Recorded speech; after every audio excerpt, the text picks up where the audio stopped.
The People's Bank of China, PBOC, reported their first official increase in its gold reserves for the first time in over 3 years, confirming the rumours that it was the mystery buyer behind the central bank gold craze we saw last quarter.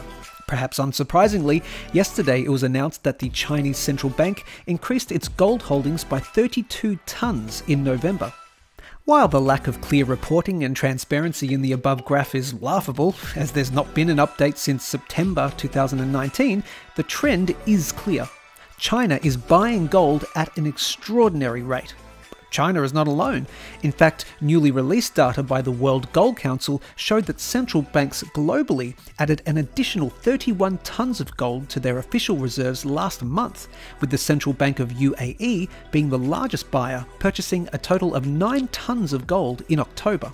This continues the key theme throughout the year of global central banks buying at record rates, with nearly 400 tonnes of gold being purchased in the July-September quarter alone, quadrupling the amount of gold bought during this same quarter last year. To place these historic numbers in further context, the year-to-date total for 2022 is the largest amount of central gold bank purchases on record since 1967. This recent excerpt from Bloomberg News discussing the characteristics of bullion best describes the recent surge in gold demand. Quote, "Bullion does have one crucial advantage. Unlike bonds, it doesn't bind you into a relationship with unreliable counterparty. In a world where you can trust no one, it makes sense to bulletproof yourself with metal." End quote. The distinct lack of counterparty risk that exists with gold makes it significantly more attractive as a store of value than the US dollar, particularly for countries that have turbulent relationships with the West, namely China and Russia.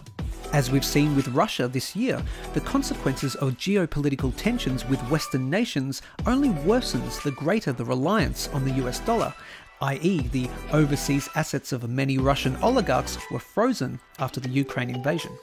As commonly reported, Russia attempted to lessen the blow of potential Western sanctions by aggressively stockpiling gold for the past 15 years up until 2020. China appears to be following a similar playbook. In fact, rumours are circulating that they have been buying gold from Russia throughout the past 2 years, which in part could explain the distinct lack of growth we've seen in Russia's international gold reserves since 2020. Like Russia, UBS analyst Giovanni Stalvino claims the de-dollarization thesis is possibly part of a longer-term plan for China too. Quote, "Gold holdings in China as part of the total reserves are still very low, so there is probably room for further purchases down the road." End quote.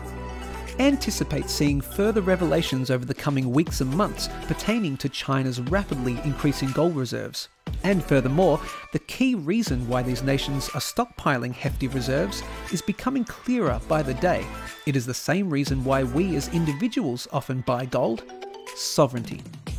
Thanks for watching. Please like, share and subscribe, and balance your wealth at ainslieBullion.com.au.